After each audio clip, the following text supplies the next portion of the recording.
সংকল্পপত্র প্রকাশ, সে কারণ অমিত শাহ নিজেই সেই সংকল্পপত্র প্রকাশ করতে চলেছেন। শুভেন্দুর মনোনয়নের পাশে থাকার পর এবার সংকল্পপত্র প্রকাশেও শাহের থাকা বিশেষ তাৎপর্যপূর্ণ তো বটেই।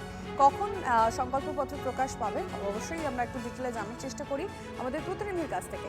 প্রদীপ্ত কান্তি ঘোষ রয়েছেন। প্রদীপ্ত।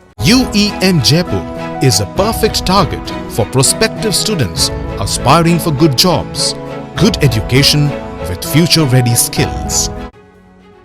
দেখো, বেলা 11:30-12টা নাগাদ অমিত শাহ নিউ টাউনের একটি হোটেল থেকে এই সংকল্পপত্র বা ইশতেহার তিনি প্রকাশ করবেন এবং তিনি সংকল্পপত্রের পাশাপাশি কয়েকদিন আগে কিন্তু ওই হোটেলেই তিনি চার্জশিট প্রকাশ করেছিলেন এবং বিজেপির তরফ থেকে বলা হয়েছিল যে চার্জশিট অর্থাৎ তৃণমূল কংগ্রেসের যে ভয়ের অংশ সেইটাকে তারা তুলে ধরেছে এবং আজকে তারা এই সংকল্পপত্র বা ইশতেহারের মধ্যে দিয়ে এই রাজ্যকে কিভাবে ভরসা দিতে চান আর সে কথাই অমিত শাহ বলবেন। সঙ্গে থাকবেন রাজ্য বিজেপির শীর্ষ নেতৃত্ব এবং সূত্র মারফত যা জানা যাচ্ছে মহিলা, যুব এবং সমাজের বিভিন্ন স্তরকে ছুঁয়েই যাবে এই সংকল্পপত্র। মহিলাদের ক্ষেত্রে আমরা যা জানতে পারছি যাতে 3,000 টাকা করে তাদের মাসে দেয়া হবে।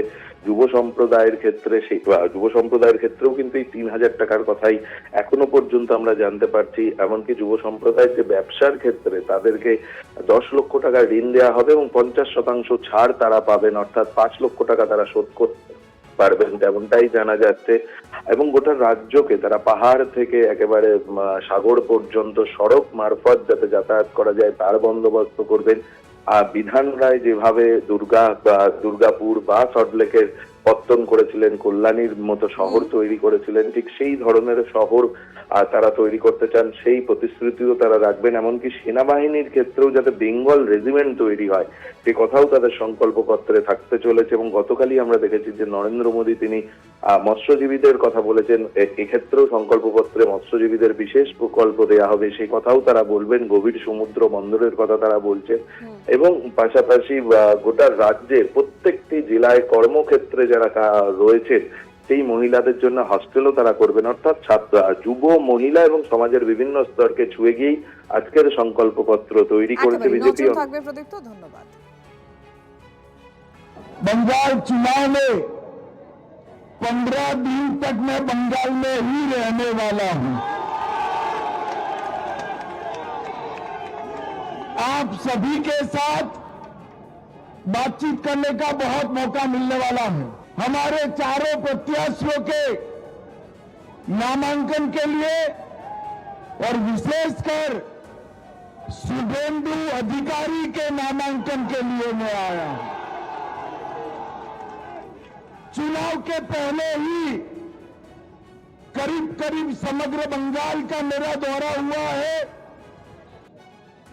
बंगाल में के कोने कोने में एक ही आवाज है, इस सरकार को बदल दो, ममता बनर्जी को बाय बाय टाटा कर दो। সারা ভারতের বিজেপির যারা আছে তারা এসে হাজির হচ্ছেন এবং বড় বড় কথা বলছেন, কিন্তু বাংলার মানুষের তারা পাশে থাকেন না। ফলে প্রধানমন্ত্রী ডেলি প্যাসেঞ্জারি করেন, অমিত শাহ ডেলি প্যাসেঞ্জারি করেন। তারা বেসিক্যালি বঙ্গবাসী এবং বঙ্গভাষীর বিরুদ্ধে। তারা বাংলাকে শুধু রাজনীতির আখড়া, প্রতিহিংসার আখড়া, বর্গীহানার মতো আসেন এবং বাংলার মানুষের কাছে প্রত্যাখ্যাত হন। দেশের প্রধানমন্ত্রী আসবেন, আবার আসবেন, বারবার আসবেন। স্বরাষ্ট্রমন্ত্রী 17 দিন পশ্চিমবঙ্গে থাকবেন। বহু নেতা আসবেন, যোগীজি আসবেন, ভিন্ন ভিন্ন রাজ্যের মুখ্যমন্ত্রীরা আসবেন। অমিত শাহ যেটা করছেন 17 দিন বঙ্গে থেকে যাচ্ছেন, এসে থাকুক না, আমি দই আর মিষ্টি পাঠিয়ে দেবো।